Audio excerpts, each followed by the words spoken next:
song for a movie podcast. Some are pretty good, but we'll just suck ass. 1, 2, 3, 4, 4, 3, 2, 1. Watch with us, we're Cinema Buns. Let's go! Into amnesia. Yeah? Yeah. Did you feel your sanity meter just dropping slowly as you watched it? I mean, it made me forget a solid 5 minutes. Isn't that what good art is? Is that you kind of just like forget real life and your surroundings and you just completely get engrossed in the moment. Hello and welcome to Cinema Buns. I'm Ritter. I'm Mike. And I'm electrocuting man getting shit out of my pants into a mouth funnel that gets turned into a sentient Oruk. Shit in the funnel so I can make children to die. So as hinted on our social media, we are talking about Phil Tippett's Mad God. Angry deity. Yes. This Is it mad because of anger or is it mad because of insanity? I think both. Yeah, I think it started as anger and turned to insanity. maybe. So, yeah, if you have... What is Mad God and why is he mad? So, if you haven't heard of this movie, it is a Shudder original. It's gotta say, Shudder is really putting out those two bangers within the last year and a half. It's been 2 misses for me. Okay. Like, unfortunately. Well, that's why we have a podcast. That is why. Do I sound tinny at all? You sound fine, I think. Okay. I think it's just my headset's just coming in a little weird then. But... You do have a second one right there. Yes. So let's go off of initial impressions and then we'll really deep dive into this. Real quick, I feel like would Shudder be a good investment if the kind of shit that we kind of walk ourselves into is like independent horror films that are either weird, super small budget, or Arizona based. I'm just saying. Otherwise, I mean, like the from what we've sampled through Prime Video, I'm like, is Shudder where the heart is? It seems if we like want if we want to get to the source wall of people thinking that they're better filmmakers than they actually are.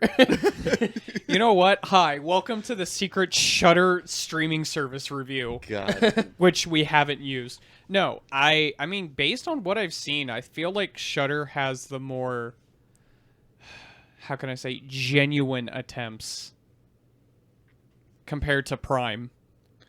I will give it points for creativity. I think I don't know. I feel like if you're an up and coming filmmaker, it's probably easier to get distribution on Shudder rather than Prime. Probably. So like, I guess like if you are kind of like in the beginnings of your career, horror is not like a bad route to go into, especially with like it's the genre that is the cheapest to make and the easiest to make a profit. Yeah, that's why most filmmakers start in horror. It's the biggest bang for your buck. Yep. Get those horny 20-year-olds in those seats.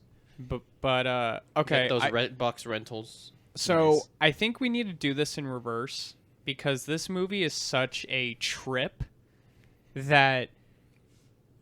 Do you guys want to try to dissect it like the Puppet Man, or do you want to give initial impressions and then dissect it? Probably initial impressions, then dissect. I think that would be the best route to go. The longer that we talk, we don't say anything about it, the more I'm forgetting. Just so you know. Okay, so initial impressions right now. I think it is an Artours movie. It is a man very passionate about his own pet project that put a lot of work, a lot of his own creativity. And you get the same it's a problem and a blessing that you get here that you got with Hideo Kojima making Death Stranding. Dude, just unleashed. So the pro, no one was able to restrain Hideo Kojima's imagination and creativity. The con, no one was there to restrain Hideo Kojima's imagination and creativity. No one there was to filter. So, and I think that's the same thing that happened with Mad God. I feel like Phil Tippett is an amazingly creative and inspired person. And I think that when given full creative freedom, he does some amazing work that, honestly, depending on who you are, it could hard miss or it could hit. For me, I feel like it hit. I did enjoy this movie, but I am also a weird freak when it comes to my movie tastes. So, as it, I feel like I already have a sense of what you're gonna say, Mike. So let's go to you. Let me put it this way. I remember. Actually, there's a better way to say this. I am more enthralled by the fact that I just found out that we had a intro rather than seeing this movie. This motherfucker found out today. He's like, we have an intro to the podcast? It's like, what do you mean? We talked about it. Listen. I don't like hearing the work. Thanks. No, it's just like I don't like hearing my voice. I hate it. Fair. Like I squirm in my seat. Kevin. Yeah, so it's I did I say the joke already? I mean, like, I No, think you I said haven't. it off screen. It's Boyhood. It took 30 years to make. So this is one of those, like, is a pet project that he's been working on since like '93. Yeah. On his side while he's doing work for Jurassic Park and Return of the Jedi and and that's making a Leia's gold bikini or whatever. Yeah, he started filming this just like in little bits with the help of like some really like close friends and what's the catering, Juan's Taco Company or something? Juan's Mexican restaurant. Just front and center credited at the end of the credits after the movie was over. I bet you that's just because that's the restaurant he would always go to in the local area. And yeah, it definitely shows that this is like very much just kind of like a passion project. Oh, for sure. It's very art school, because like art school students, even though he doesn't have any like formal training, he didn't go to like All on the job. yeah. So he it's all just kind of like talent and improvising. He's the kind of person that's kind of learned on the job. So he doesn't really have like kind of that art school training, but it's kind of a running joke, a stereotype that art school students are fucking weirdos that basically all they make is just giant paper mache penises. Yes. And that's very much the case here. As confirmed by friend of the show. Yeah. But And then so that's what you see a lot in the movie. It's just it's shit, piss, gore, no cum, surprisingly. yeah. Probably hard to manufacture unless you know a guy. And like Just any guy. just giant dangling balls, red rockets, messages on labor and the world politics. God. I feel like though, like this is fantastic visuals for like a music video. Like these are all kind of just like music video montages. But in terms of like kind of just this being like a story or like a written prose or something, it's like pretty much non-existent. There's no like writing in this movie. It's just kind of like I things disagree. happening. I feel like there is something there. But this does feel like an art and design book animated that would be given to art students in order to like study and understand atmosphere, personal styling, and how to keep a consistent tone. Yeah. Yeah, because like it's kind of a smattering of ideas of like visual designs and ideas. because it's just like different new monsters, different new beings, situations, like fucking different torture devices and shit, and like you're all kind of just like seeing it in the background. Yeah. Because like if you want the plot of the movie, it's like man walks through hell. Fallout Man goes down in a crane pod into hell and then walks a while, puts down a suitcase bomb that doesn't work, cuts to someone else doing the same thing, except they're going through somewhat like the surface of the earth, where they're like going through cities and shit. And then they also put down their suitcase bomb. And then a guy feeds his terrarium, and then a spine baby gets turned into the universe. Yes. So like, yeah, I mean, like if the entire air quotes like story is allegorical and it has like messages and themes, but for the most part, it's like pretty bare bones. So yeah, Pun intended, I guess. I think it's time to get into the like dissection of it, but I would Much like our first protagonist. yes, Yeah. I would recommend this movie. Okay. I think it's worth a watch. Whether or not you're willing to buy the Blu-ray like I did, or if you want to rent it for like $2 online on like YouTube or something like that. Yeah, you can like stream it on anything for a small payment, or you can like if you have a Shudder subscription, it's on there. Yeah, but I would say if you're gonna watch this movie, you need to be prepared for an Acid trip. artistic journey. You know what? This so this is best consumed yeah, on the big TV while you're at a party. The sound is off and the speakers are blaring Disturbed. Meanwhile, the one guy that took too many shrooms is glued to a beanbag chair, watching it the whole time. Yeah, and and just it's flipping his shit. Yeah, it's a hard rock playlist and it's just playing the movie in the background as visuals. I think like that's probably the most appealing way to consume it for me. It's just a super long, just hard rock metal like music video. Yeah, it's Because there's no dialogue, so it doesn't really. You're not missing anything. It's all pretty much visuals. The audio is all just like. it's like royalty-free sound effects. It's like it's like these are all just like sounds and like low impact, just kind of like thuds that I recognize. So, yeah, you could almost say this is almost a new version of heavy metal. If I don't know if either of you two know about that movie. It's from 2000. I think it's like one of the It's first. like from the 80s. Yeah. But it's like the first time I saw that cartoons can have titties, Yeah. and I was like, whoa, Bro. I thought cartoons were for kids. Whoa! So Mike, for you and everyone else, heavy metal was a collaboration. It was a collaborative movie made of a bunch of short stories by different directors, animators, and stuff like that. It was Okay. inspired by a heavy metal like art magazine that started in Europe and got brought over to the US under a different name.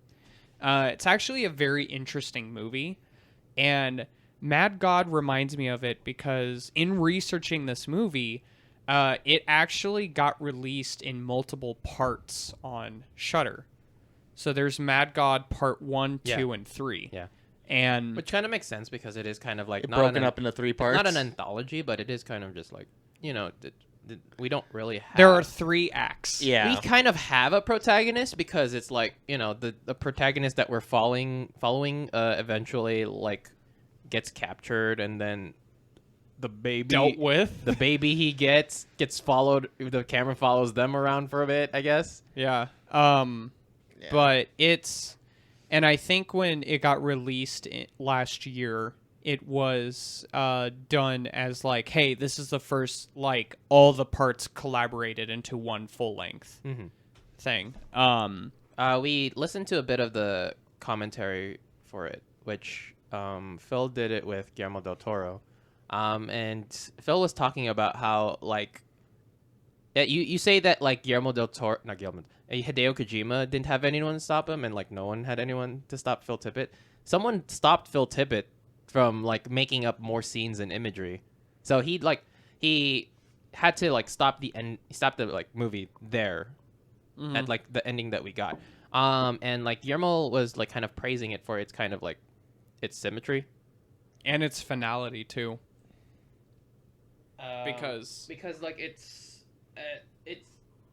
it stops on kind of like the cycle continuing. Yeah. Because it's a cycle of just like Fallout protagonists getting sent down into our world, the mortal world.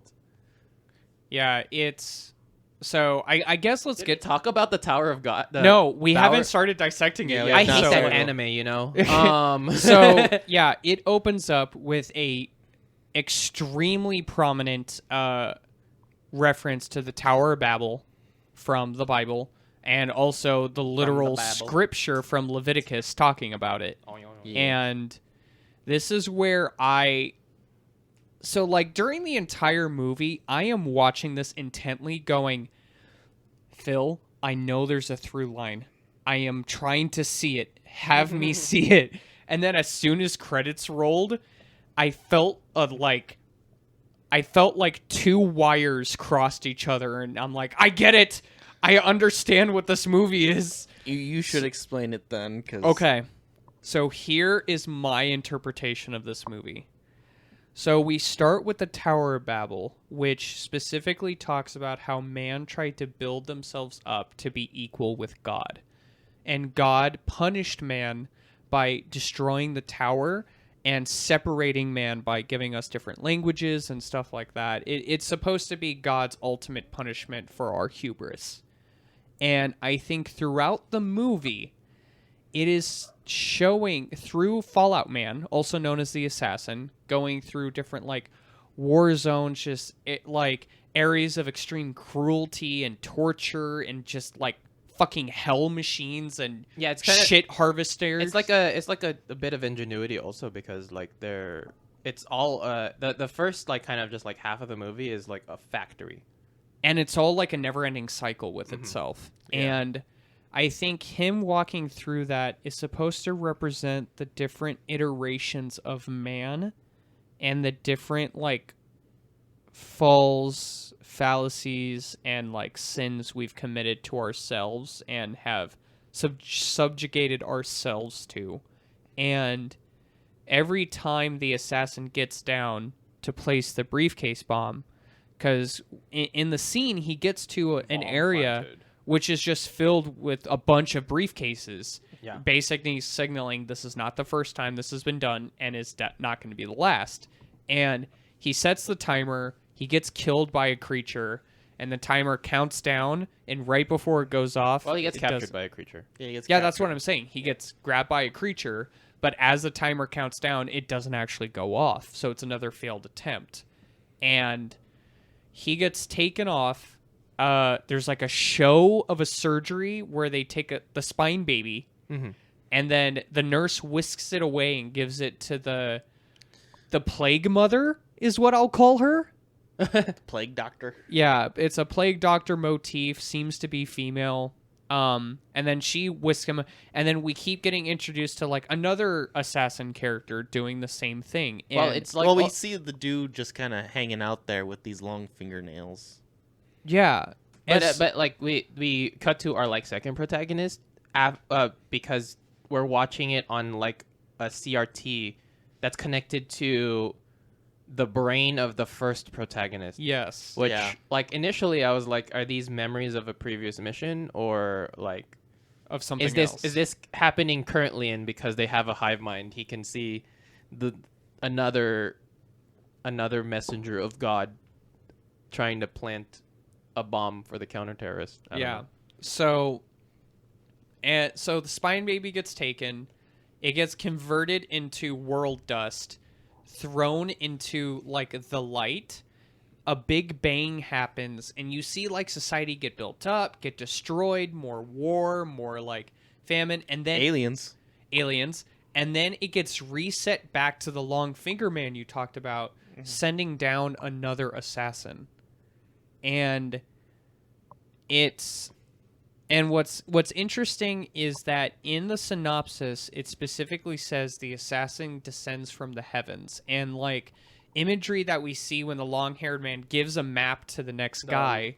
The long-nailed man. Yeah, long-nailed, and sends him Alex down. Cox. It goes through this like almost Blue like this like goop membrane, Yeah. and it goes through. So the way I am interpreting this, because also after the space dust is thrown in, we see all the clocks in the final area like ticking away. Things are rotting, like the candles are going down, and then the clocks start going in reverse. The hourglasses are going in reverse. Candles are reevaluating.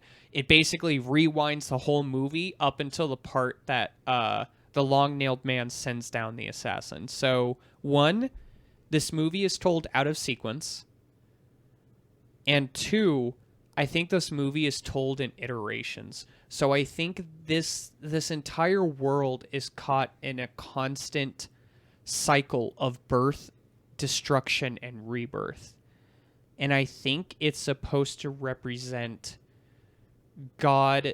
It's called Mad God because I think it's talking about a God that's routinely trying to redo the experiment of man.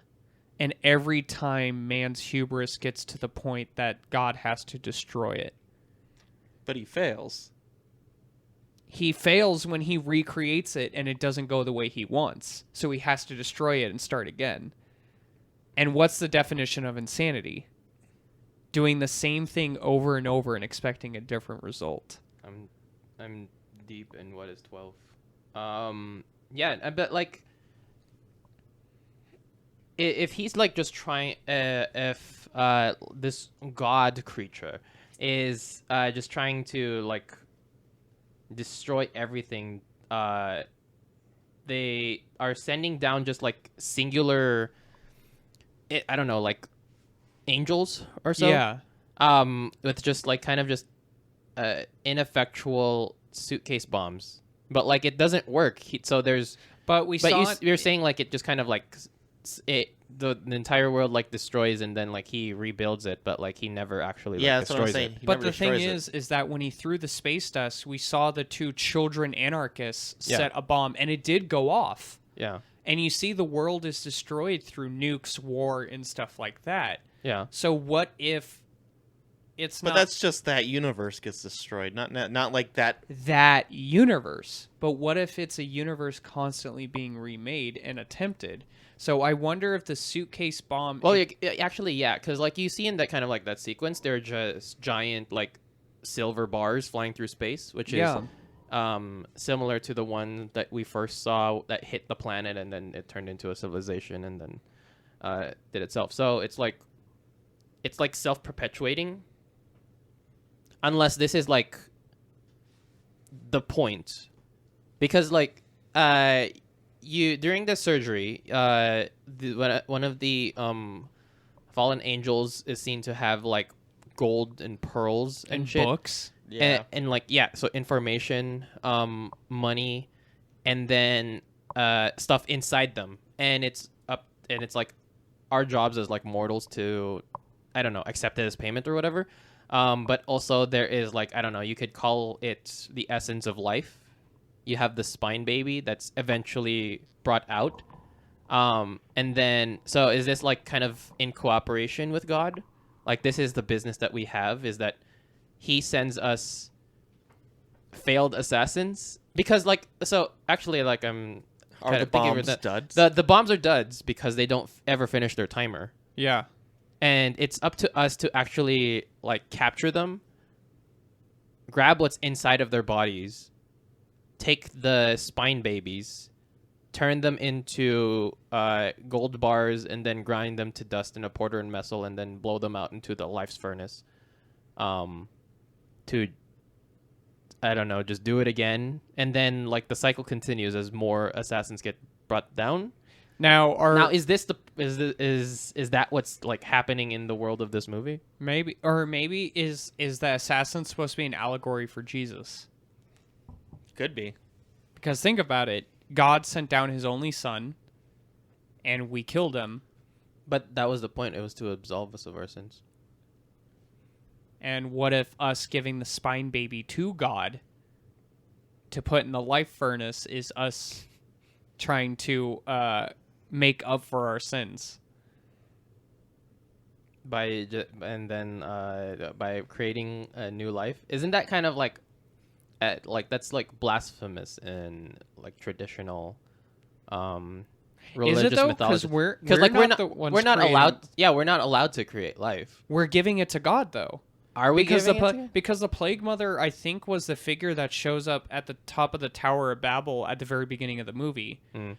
Because if you looked at the top of the tower, there was a similar like ribbon around a central figure. Yeah, you would like think stuff. you would think that was like a person on top of a sniper's nest or something. Yeah. Because like the first scene is like kind of just like a World War II-esque fortress, with all of the auto turrets aiming at the pod crane that's sending down Yeah, the yeah. assassin. Sucks at aiming.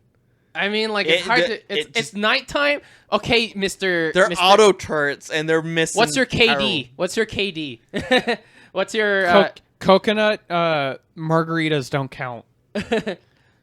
Listen, I'm just saying. This guy never misses. He's like got a perfect aim on like Yep. Halo and shit. I'm just saying, if they always end up shooting at these things and they have yet to shoot down one, there's a problem. Sometimes he likes to set up obstacle courses for his pee. So he's like, all right, I got to get it through that Cheerio before it gets into the bowl. That's how perfect his accuracy is. I never miss. I never miss. But I like to piss on a toilet. 20 no, meters and out. I think I'm going to have to watch it with the full commentary. Because we kind of looked at the commentary for the very like end. at the very end. But I'm going to have to watch this with commentary because I'm not saying my interpretation is right by any means, but I want to know what his vision was because I when my wires fucking clicked, I'm like, Phil, I see you. I joke that you're seeing this as like an English teacher, where it's like, what did Ian Colfer mean I when know. he wrote this?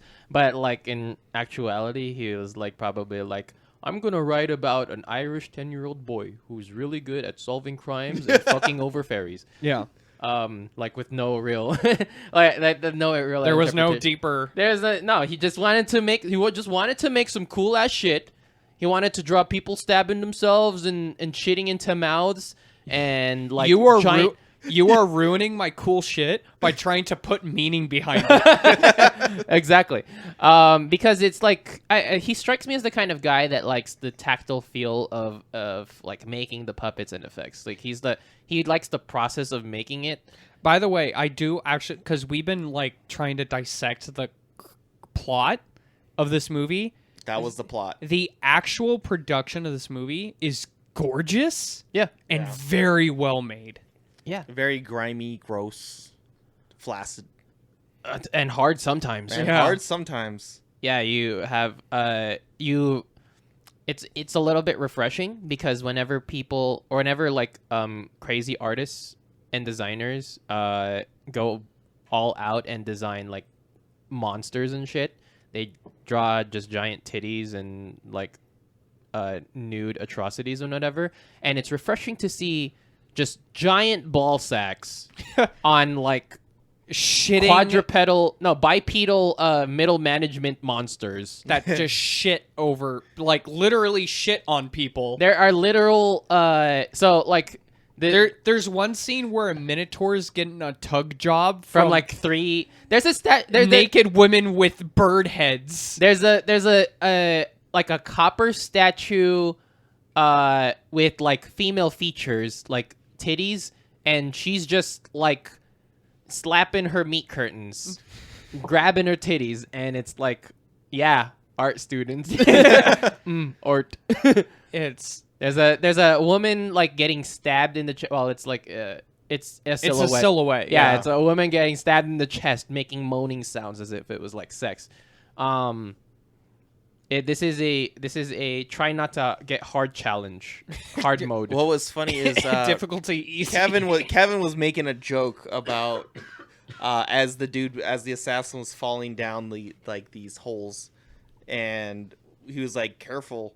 Sooner or later, it's gonna get really horny." And then literally the next scene is just a bunch of spikes and horns of different like dinosaurs. It's like No, my joke during that scene is it's very convenient that all the dinosaurs decide to die in the same spot. there's like an overabundance of like corpses. Like the terrain is made of corpses. Yeah. Yes. Like it's like if you had any curiosity about this world, it's like what beings existed here and like what happened and how because they're like either giant skulls of like monsters or what have you, but it's all just kind of like, it's all part of the design. And we watched a little bit of like the featurettes on the Blu-ray where he talks about his like inspiration, and a lot of it is just like ancient interpretations of animals and like monsters that like old like either ancient humans had or native tribes or like even medieval paintings or like writing in books of like creatures that people have only kind of imagined or like seen very little of, and trying to like create like some sort of like image of it. Mm-hmm. So a lot of his inspirations are like early monsters that humanity has like created, and then also just some like contemporary stuff, like movies and like original original like stop motion and and like puppet claymation stuff. So this is kind of like a culmination of all of his like influences and work. It's like the vehicle with which he kind of just like it. I don't know if it's like he would consider it his magnum opus. Like this is just kind of like the height of the culmination of like my career, of all of the influences and all of my skill put into a single product. Like this is what Mad God is. But like that's kind of like what art is. It's just like you taking a piece of your experience and then turning it into a tangible object. Yeah. Nice. Mike, I've already forgotten half this you've movie. yeah. I want to say I enjoyed this movie, but honestly, I was falling asleep through parts of it. Like I did try biting commentary from Mike over here. Well, that's why I haven't said much, because I'm like, I'm just gonna shit on this movie. Just like this movie shits on itself. It's kind of too. just like funny though. That's the two Shudder originals that we've seen, because the previous one is Skinamarink, and both of them are just like montages of imagery that the artist likes. So Skinamarink is just like dreadful and horror household scenes, and Phil Tippett's is apparently just like minotaurs getting jacked off and like But come on, who hasn't had that dream? or it's 4 giant men getting electrocuted so much that they're shitting themselves. And the shit goes down into a tube and funnel system that goes into a mouth. That turns into a that goes into the forbidden 3D printer. Yeah. That turns into sentient beings. I want because- you to know that entire section. I'm just like, man, this is the coolest 40K art book I've ever seen. If it was more like cyber and like Less organic. if it was I'm thinking of like the Angels of Bayonetta like kind of aesthetics. Oh, if it was yeah. like that, it was like porcelain. It's like more hidden monstrosity as opposed to on display. if it was like white Phyrexian, yes, Ooh. That'd be pretty cool. porcelain. Pure. All Yeah, like, hail I don't the know what it Elish is Mommy. about these last 2 Shudder movies. I just we're not a fan of them. Unfortunately, They are pretty boring if like that if what you're looking for is like a story. God damn. But like but if as like I understand that. The most offhanded fucking slam ever said by Kevin. Yeah, they're pretty boring if you're looking for a story. Shit, dude. I fucking love Skinamarink. And I actually really... You know what? I will also echo the same thing. Skinamarink is best consumed at a party in the big TV and not a disturbed playlist. Actually, itself is fine.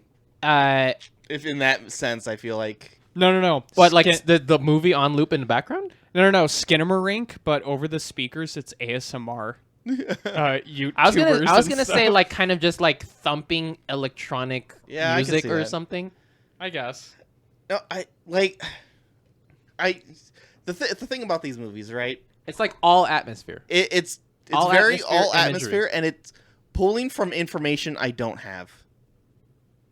Like making references, but the references. Skinamarink doesn't have historical references. No, but it has like the fear of the unknown. I have no fear because of. he like I don't. It's like I don't have it. I don't have like this. Like I can't imagine anything scarier than what you would put in front of me. You know what I'm saying? Like I pull no fear from it. This man has no paralysis demon. I don't. This man has never turned off the lights and immediately rushed to his bed before the shadow monsters before the men in black morph suits. Like when I turn off the lights, I just walk in the dark. Like this man has never. I turn off the lights. I turn around and go, try it. This man has never put his foot out of the covers. And then pulled it right back in. So that like the under the bed monsters don't tickle. Well, that makes me cold. Mike has never tried to catch the shower ghost lacking by just throwing a wild haymaker through the shower curtain. Like that's the thing though, right? Like I feel like you get the most out of this by being an art student and being like about these different ideas that are swarming because you have things to pull from because you study those different but I feel visual effects and you have like literacy of anthology of things to pull from to like give you a better sense of what you're visualizing. But I feel like trying even to see what if you trying to don't portray. But I feel like even if you don't understand the artistic like history and references that he's making specifically, I feel like there's still stuff to pull from this movie. A joke that was said during our screening was Mike going, "I'm trying to pull something, man," and Kevin's like, You are just experience it like a sunset," and Mike's like, "I get more from a sunset than I do from this right now." Yeah, because I'm like, but I think that's what makes this movie. I think that's what makes this movie unapologetically artistic, is that it is not meant to be something that you understand fully. It's meant for something that you experience, and from there you pull what you experience. Yeah, and I mean, like if you... I also, like, just kind of like if you want to. I've already said this, Otherwise, but I've just kind of- experienced confusion. Are we saying it's a land of confusion, which is a Disturbed song? That's what I pulled from this movie is Phil Tippett, why is this Kansas and this is not Arkansas? Phil Tippett, explain. No, if anything, if I really wanted to really try to pull something from this movie, it's okay to be confused. That's it. That's it. You want my honest? That's what I pulled from this movie. It's okay to be confused. Hi, welcome to the description of Memento. Like that's what I pulled from this movie. I'm sorry that you need to have the scenes from Memento cut and placed in chronological order. Yeah. Now, I just want to give everyone kind of an idea of Phil Tippett's professional history. He primarily works in animation and design and visual effects for a lot of movies. Oh. He was effects creative consultant for Indiana Jones Temple of Doom, stop motion supervisor for Howard the Duck. He did a terrible job as dinosaur supervisor for Jurassic Park because he just let those things go free and so many people died. But that's what we call God's work. Yeah, no. But he's done prolific work throughout the industry, and like you can say he did the Twilight sagas. He worked as a senior visual effects supervisor for Twilight Breaking Dawn Part 1 and 2. Yeah, I think Eclipse he made the baby. and New Moon. He made the What was the human- first one called? baby. Just Twilight? Yeah, it's just Yeah. Twilight. Oh, he wasn't on that one? He did Spiderwick Chronicles. He did Evolution. He also did Starship Troopers. Yeah, Starship Troopers is one of his big ones. Cause fucking goddamn. I still need to see that movie. Okay, He also did RoboCop. you know what? I might be. I don't know when we're gonna put it out. We need to do a retrospective on Starship Troopers. I would be down. I've been wanting to watch that movie for a while. That movie. Keep Wait, you putting it haven't off. seen it? No, I've never seen it. Oh, okay. I don't watch horror films. No, it's not a It is horror not a movie. horror Oh, film, I dude. keep being told it's a horror film. It is not a horror. No, film. it's a sci-fi, just bug killing action movie. It's a Because I put it in the same category as Aliens movie. It's not. Aliens even is more of a close. horror movie. Yeah. Yeah. And no, Alien is a horror movie. Aliens Yeah, that's Is right. an A- action A- movie. Yeah, Alien. So the way I describe Starship Troopers is it's a sci-fi satire on fascism. Did you watch Terraformars? What? The anime Terraformars? I heard of it, but that's it. Where it's humans versus Martian cockroaches who look like Oh, white people.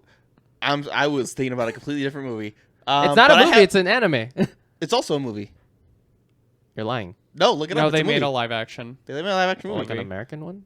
No, No. like an Western? actual Japanese one. Oh, okay, as long as it's Japanese.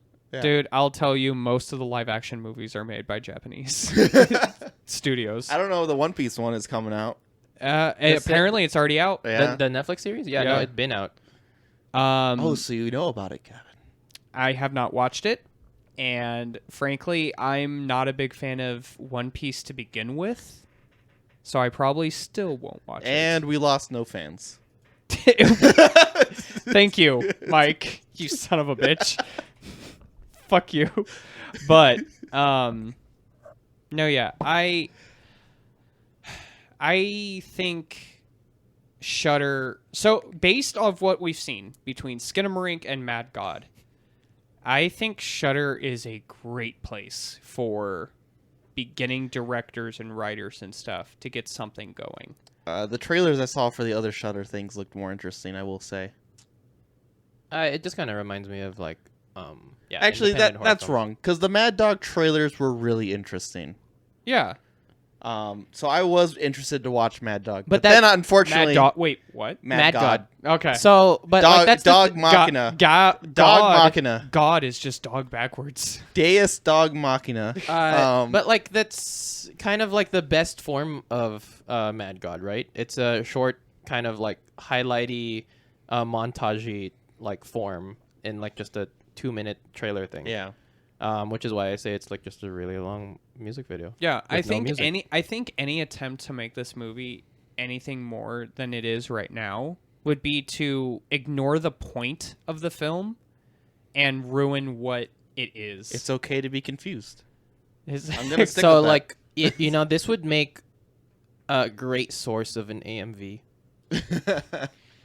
if there was an AMV for this, Mike would have already watched it. There's a good chance I would have watched it. Yeah.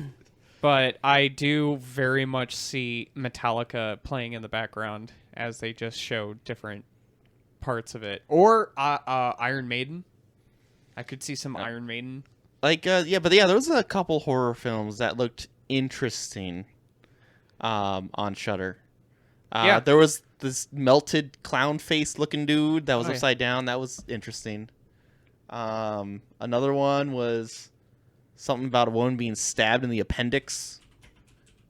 I was like, oh, okay. And then I think there was a bathroom scene somewhere in there. It's somewhere. Yeah.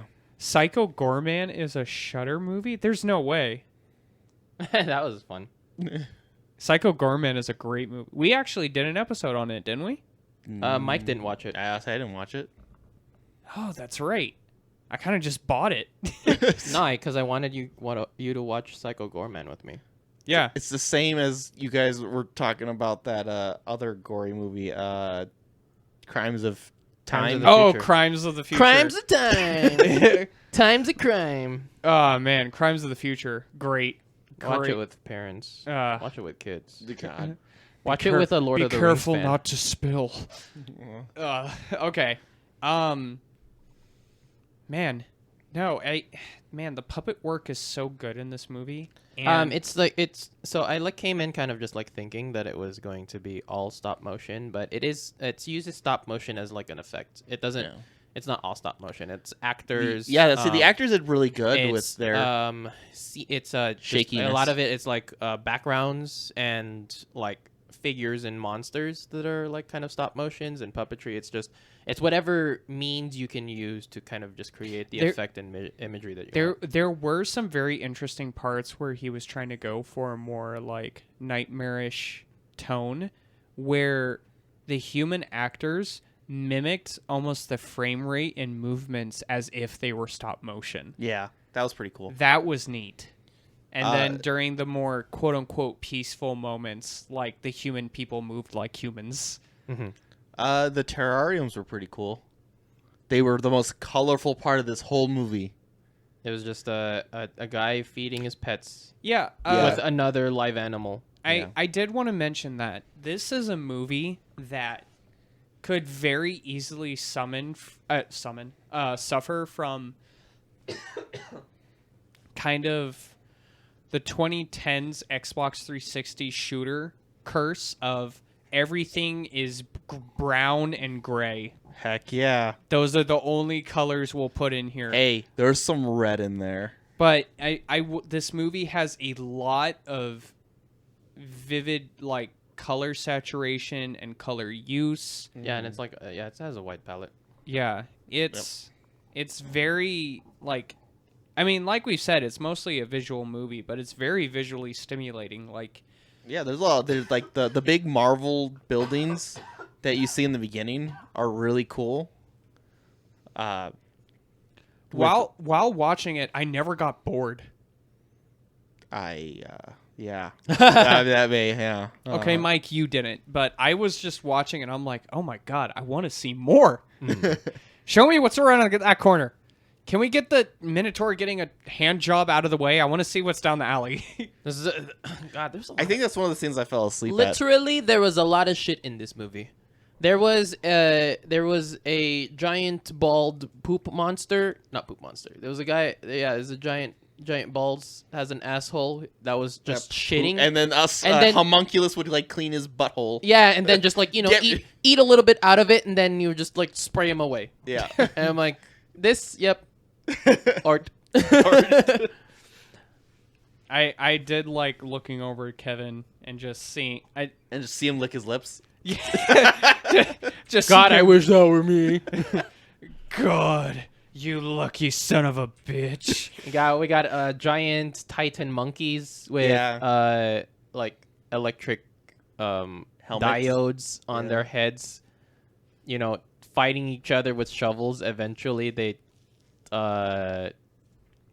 what did they do afterwards? Like they were One got stabbed in the eye. So they were attacking each other, and then they got electrocuted by a gnome, and one of them got hard because he was getting electrocuted, and then they started shoveling poop. Yeah, they started just shoveling because like they went back to work. Yeah. Yeah. Well, welcome to this movie, everyone. Yep. It's art. Yeah, it is art. Welcome to this movie. But, man, I wish you guys liked Shudder movies as much as I did. I mean, Kevin, what did you think of the movies? You didn't really give your opinion. You just kind of talked about them. Oh, they're fine. Okay. They deserve to exist. I'll allow them to exist. Yeah. I think they're fine existing. Yeah. Oh. I mean, like I don't have a preference for horror movies. For the most part, I think they're like just kind of Okay, so out of cheap 10 to make, and they're just like kind of cash grabs. Okay. So there has to be like some sort of substance in the movie for me to kind of just like. But this one was all passion. I don't think that there are some horror movies that are genuinely good and genuinely like innovative. Yeah. That aren't just cash grabs. Yes. Yeah. Yes. And that's the ones that you see. Yes. But the ones that I'm aware of are cheaply made and that they make tons of money and they're just literally the same thing. I don't Well, know. over and over. Wally's Wonderland was pretty fun to watch. That wasn't a horror film. I mean, it was a horror. I mean, like I guess like to a certain crowd, it would be a horror film because like they're children and they like Five Nights at Freddy's. I found it horrifying. But it's like a black comedy with basically just Nick Cage's face on it to sell tickets. Yeah. I mean, like I thought it was funny. I thought it was like cool, but like that's not in the same category that I'm talking about. Well, what would you say is a good horror movie? Cooties. A good horror movie?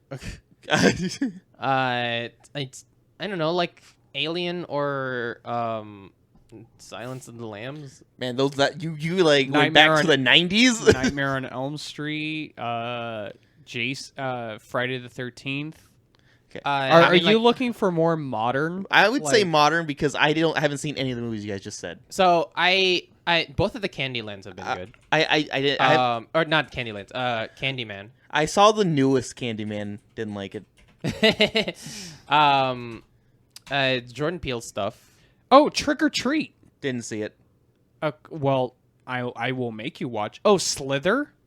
Didn't see it. Okay, you know Is what? Slither the one with The girl in the barn that's like a beach ball going, "I'm still hungry," and then she explodes. Let's see. There's I saw Nope. If that's all counts. Yeah.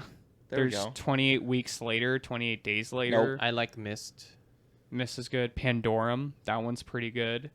The Host, that one's good. The Cave, Descent. There's, let's see if I can find some other ones. Unfortunately, I haven't seen any of these movies. I mean, you can't. There's no reason for you to. Yeah. You shouldn't feel pressure to. Yeah, I mean, Mike. But it only brings up my further point of me not like I have nothing to pull from. You don't have to pull from anything. You just watch the movie. Yeah. Listen, so this kind of goes back to a conversation that I actually had a conversation about this with someone at work, and it was very interesting because he asked me, "Hey, what You. What's your name? No, he was like, "So what do you consider the definition of a classic or timeless movie?" And then like what does that mean? So I basically say a timeless classic or a movie that can be enjoyed no matter what is a movie that's not so referential that it bogs it down. It's a movie that can be watched at any time In history and your life. Yes, and you still can pull from it. Like Shrek. So, yeah. So, like, there are movies where 90% of the movie is only gonna mean anything if you watched it within 5 years of its release date. Yeah. As soon as it's past that, it is outdated. You try to show it to your kids, and your kids go, "I don't understand any of this." Oh, well, you had to know who Sonichu was. Yeah. In order, and they're like, "Yeah, I don't fucking know who that is." Yeah, that's because he's been in prison for 30 years. She's been in prison for 30 years. But that's the thing. So, but there are movies that exist that you're saying I have nothing to pull from. I have nothing to understand and stuff like that. That's fine. A lot of the movies that I recommend as like, hey, these are must watches and stuff, are not movies you have to have a prior like deep cinema knowledge in order to get. Right. Like the classics we just said, like there's Hellraiser, Friday the 13th, Nightmare on Elm Street, and stuff like that.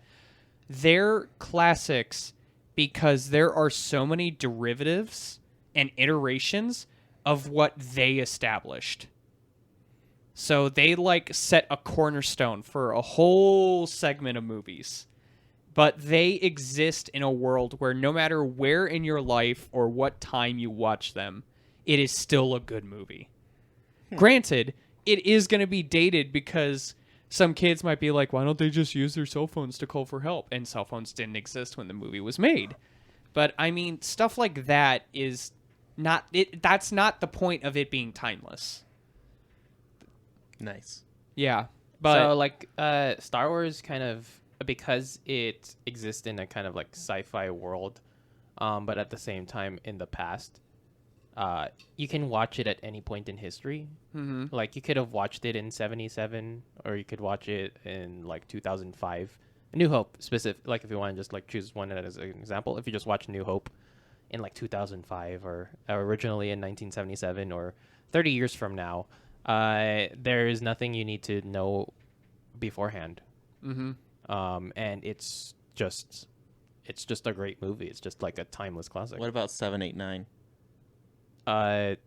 It kind of, because it follows the roots of the original movies, you can technically just watch them, and you're not asked to know the history of World War II or something. Yeah. True. You just have to know like the continuity of the story as much as. I do like 1, 2, 3 of Star Wars. Yep, we're aware. Wait. Yeah, you do. Yeah. The second one's my favorite movie. Yeah. God, you. I still cannot get over your nightmare blunt rotation of Star Wars. But I mean, do you guys have any other thoughts on Mad God? I forgot the movie already. Okay, good talk. Unfortunately, I don't like. I'm unfortunately like shitting on this movie, and it's still like an interesting movie to watch. I just know that this, like, with what I know now, I definitely wouldn't watch it again. That's fair. Yeah. I mean, that's a fair assessment.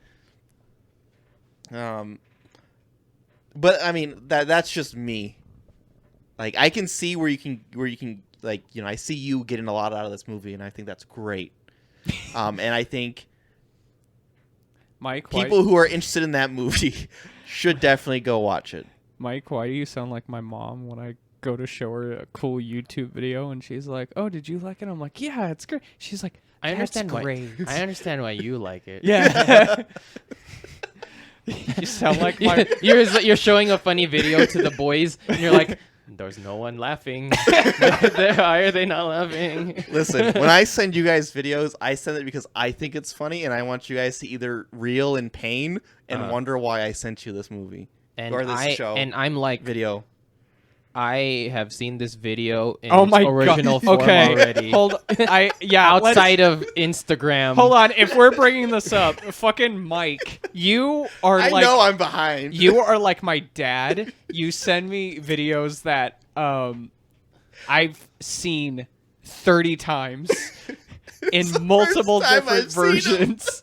And it's still funny. Yeah. Like I say, I'm like, oh yeah, I love this one. This one's pretty good. I want this reposted 6 more times, getting grainier each time, and like completely crop out the left and right side, and then just completely eventually it just keeps shrinking. And then a smash hyper close up of their face as a bass boost goes off. Fucking yeah, Mike, I love you. You send the most normie shit that has existed on the internet for 15 years. Listen. And you're like, did you guys know about this? Yes. It's because I'm still new to the internet in some ways. Yeah. Well, no, I just don't.